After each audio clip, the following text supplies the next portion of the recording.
Hi, Shannon Thigpen with Shine Yoga.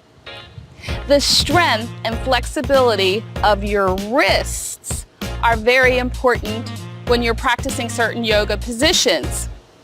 So we do things to make sure that we loosen them up.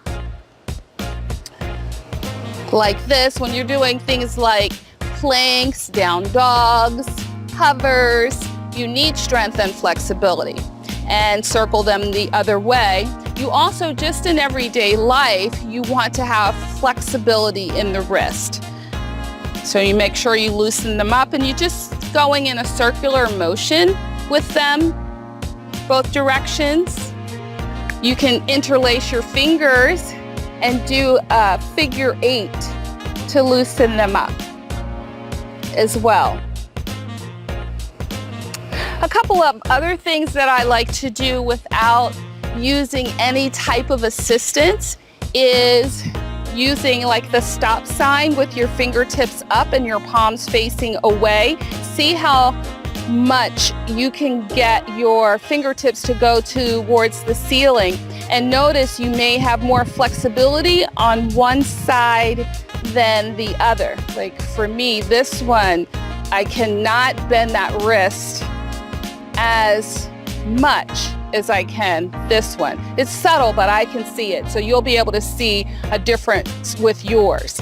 And then you're going the other way, like the wet fingernails, fingers pointing down to stretch the other way. Now in silver sneakers, you can also do these out to the side and you will feel that stretch not only through your wrist, but you'll also feel it through the arms. So if you've taken classes with me, either in person or now virtually, you know that we do this quite often. Out to the sides. You can do the stop signs out to the sides as well. Just pressing the fingertips up and you'll feel that all through your arms, as well as the wrists and fingertips down, which can feel really nice.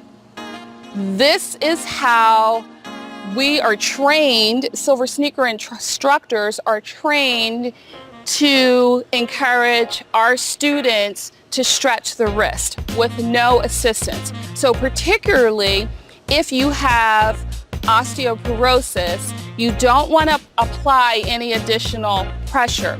But if it's okay for you to do so, and make sure you have the permission of your healthcare provider before you do this or any other activity, then you can apply a little pressure. So doing the same thing, I'm just actually using the other hand to apply a little more pressure.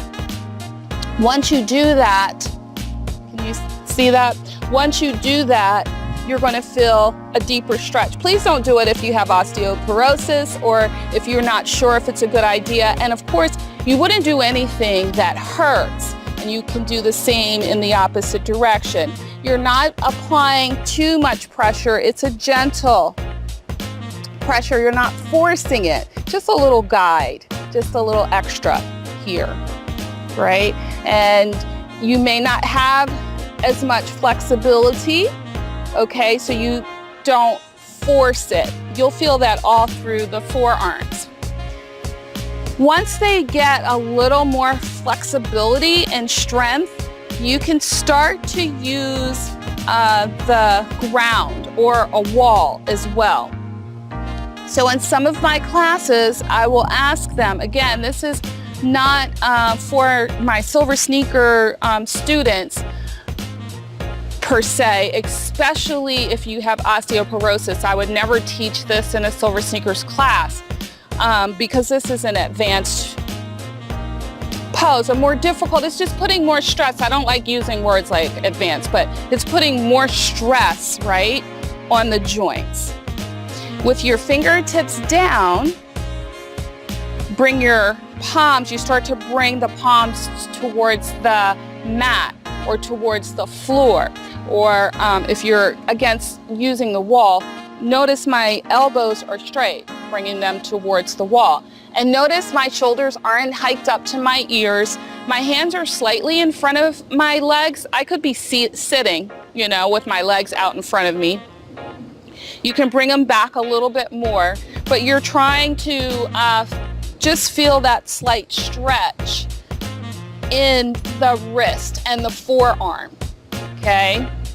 Again, you don't want to feel pain, so you're only going to the degree that's right for you. And you may feel a deeper stretch on one side more so than the other.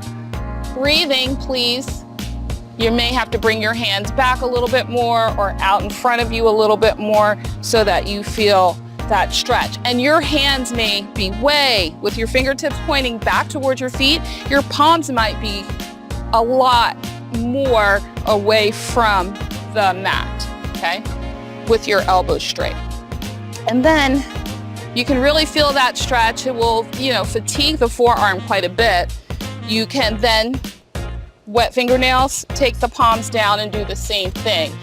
Make sure your shoulders are relaxed down away from the ears, straighten the elbows, and then you're pushing your top of the hand into your mat or floor and shifting your weight slightly back.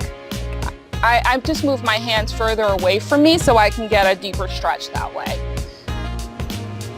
This is the type of stretching to create that flexibility so that you can then use your hands and arm strength, because you're also strengthening your arms, to do the planks, to do the down dogs, to do the hovers.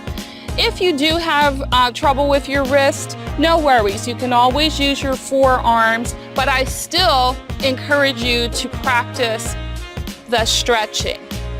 The unassisted would be the most gentle. Circles with the wrist, both directions, figure eights,